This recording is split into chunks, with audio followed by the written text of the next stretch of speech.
Yeah, hi everyone, all three of you. My name's Kurt Joy. I don't really have the background right here. I'm a child of the 70s, so I grew up in the early 80s with my father waking me up on shuttle launches and watching them live on TV. And that sort of really got me sort of obsessed by this kind of madcap, absolutely necessary endeavour we're on to explore space. And I was always fascinated with Mars, the red planet. It seemed far more alien, far more exciting than the moon. Seeing those original sort of Viking lander photos from it, seeing the colours, really sort of got my head spinning about some of this stuff. And then I became old and I became far more jaded about the universe. Figured that they were never going to send a 50-year-old fat New Zealander into space. So I got offered a chance to do a PhD in Antarctica. Actually, I had two choices. I had one which was study caves and one was study Antarctica, and both seemed the closest analogues on the planet to what we would see on other planets. So did my PhD, did a couple of postdocs afterwards, looking at the evolution of the Antarctic landscape. Did a postdoc using hyperspectral imagery from drones, 220 band nano sensors, looking at how algae around the side of these kind of ephemeral Antarctic streams change over time, and whether you could use that as a predictor for the amount of carbon that would be put into the landscape. And so after that, it was a bit jaded again. It's a cycle pattern with me. Looking for a job, found this company called Orbica, and they were had a quite different attitude to how their approach to geospatial data and the whole sort of concept of a geospatial environment was. They were very into the democratization of data. If the data's out there, why can't people access it for free? Why do people have to buy expensive software to use things when they can use free software? There's a million free pieces of software around that allows you to do a whole bunch of things. So I kind of got really taken up by this idea, and so I joined them about 4.5 years ago, and I'm kind of their lone wolf remote sensing person there. They call me a remote sensing specialist or a remote sensing geomorphologist. I call myself a digital geographer. I basically push pixels around for a living. And on a day-to-day basis, these are the kind of tools that I play with. I play with the ESA Sentinel series of satellites, which Eric mentioned. This is an interesting approach to science because this was designed for the question first. They came up with these Copernicus programs that said, we want to change and monitor land use change across the planet globally. And ESA were like, yep, that's a good idea. What do we need to do that? And they said, we'll need a multispectral satellite. And they're like, cool, we will build a satellite to produce outputs. And so they designed a whole bunch of these different satellites for different purposes. Sentinel-1 is an active synthetic aperture radar satellite. Very cool technology, been around for a long time, but it's really picking up steam, especially in the last 5 years with smaller and smaller companies being able to launch these satellites. Good thing is it can see through clouds, which is spectacularly good in New Zealand. Sentinel-2 is the sort of the most standard of the satellites. It's a 13-band multispectral satellite. Does about 10 meters per pixel on the ground, and it hits New Zealand. There's a pair of satellites, so it hits New Zealand every 6 days. So we're getting quite good temporal resolution there. Sentinel-3 is designed for marine monitoring. It has a bunch of different sensors on it. It has a combination of the SAR from Sentinel-1 with the multispectral side of Sentinel-2. And Sentinel-5, and in fact this is Sentinel-5P because it's a test platform, has an instrument that's designed to look at a whole bunch of atmospheric chemicals and designed to sort of have a very fast revisit time. This goes over New Zealand every day and releases imagery at the sort of the 5K resolution. So trying to do remote sensing in New Zealand where New Zealanders don't like spending money on imagery. In the commercial scene we always get, I want to read a number plate from orbit, I want to read it twice a day, and it's got to be free. So these platforms really allow us a really good test bed of trying things out at lower resolution, lower temporal timescales. so we can just start playing around with the data and playing around with some of the questions that people have been asking. So it seems in the last 2 years I've done lots with fire. Worked with Fire Emergency New Zealand, just tried to map burn scars. This is the OHAL 2020 fire.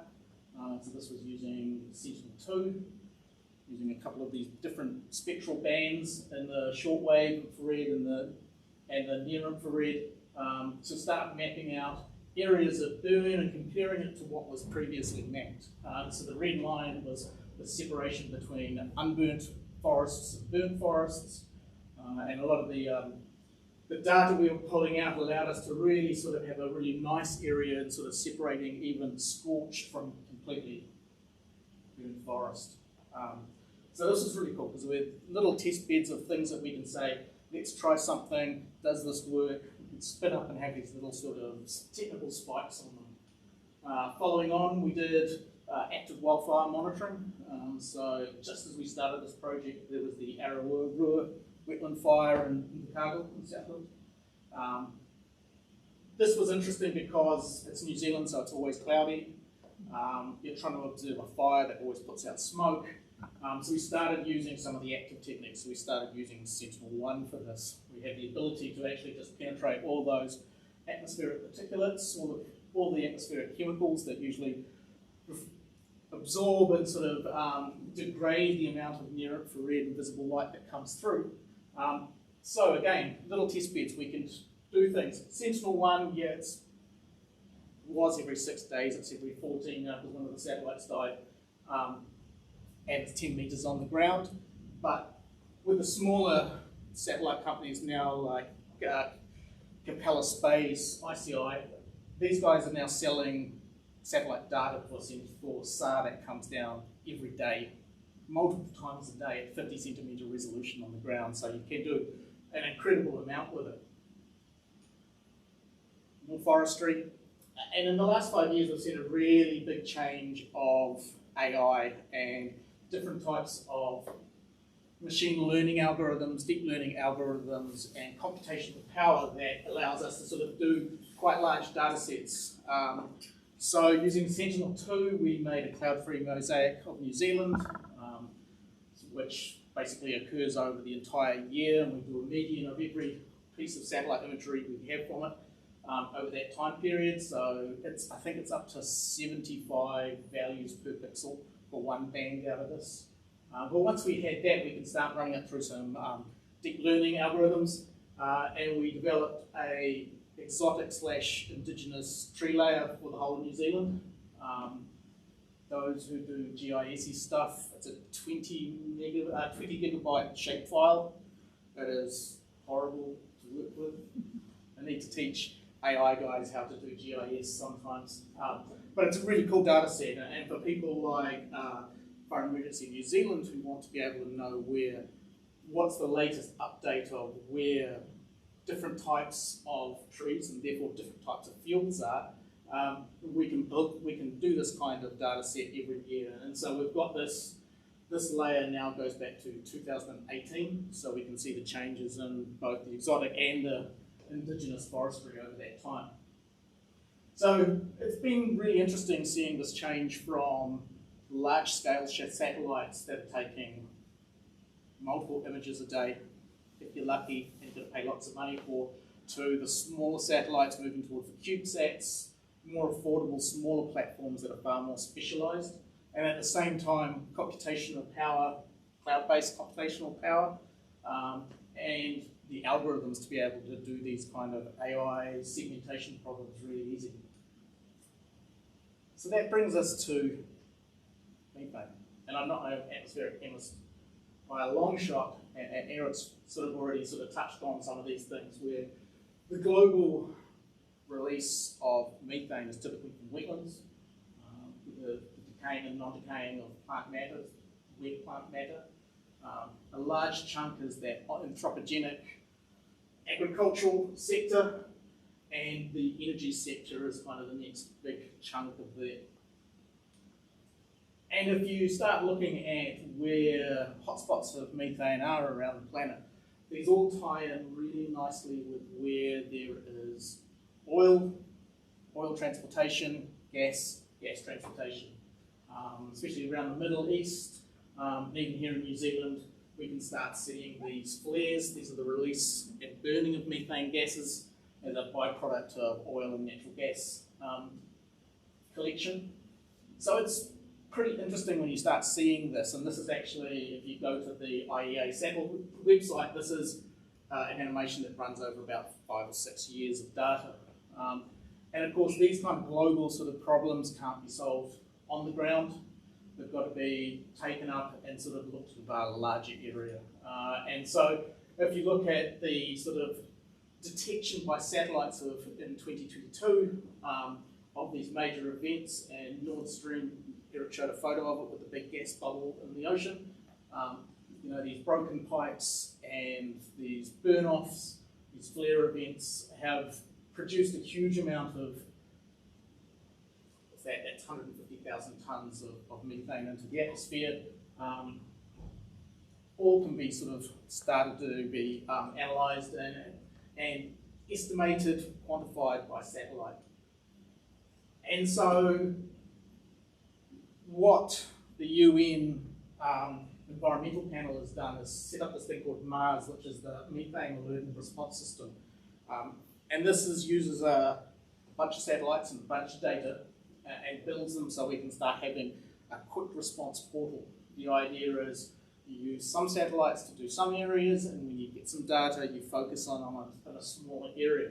And of course, the satellites are only part of the system. It's about disseminating the data, it's about democratizing it, it's about engaging with stakeholders, it's about letting people know that they have issues. And you know, I have a friend in the oil industry, ex-oil industry, I should say.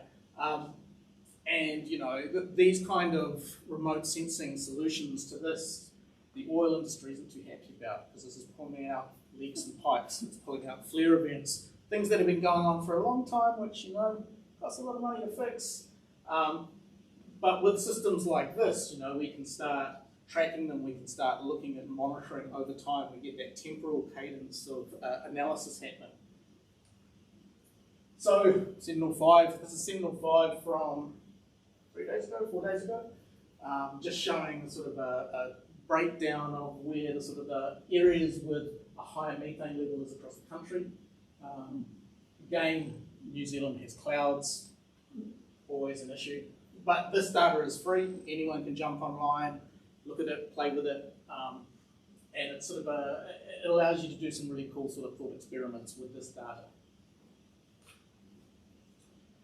And so one of the more interesting things that are happening is this, and Eric's already mentioned it, seems to be following him all the time, is this methane sat, this partially New Zealand driven project that sort of fits in the middle of a bunch of satellites. You know, Sentinel-5 is really good because it goes through every day, but it's very low resolution, 5 kilometres. So I can pick up hotspots but not really get them down to a smaller area. And methane sort of sits beyond that. It's got a slower cadence of revisit. I think it's weekly, every 7 or 8 day revisit cycle. But getting down to quite a high resolution, 1 kilometre, half a kilometre, we can start narrowing down on those hotspots. And then there's also the kind of the new generations of the smaller, more bespoke satellites, where these are tasked to ongoing ultra high resolution. This goes down to about 25 metres. But it does a very small area. So what we do is we can start seeing a cadence of time and resolution coming down from being able to find some sort of bulk emission of methane down to really narrowing down where the point source is. You know, and the methane sat driven by, you know, it's a US driven product, but you know, we can take out 25% of its funding and be really proud of that, because it's a pretty interesting thing, because not only is it the satellite collects the data, it's the whole ground system that collects the data that's being down from it, and it's the distribution of that data as well. People can log onto a portal once the data starts coming down, so there's transparency between the raw data and the final product data that may be released for people to use, this analysis ready data. And it's all available for free. So this is going to be quite a powerful tool in being sort of able to really narrow down on some of those hotspots of methane. and that's about me.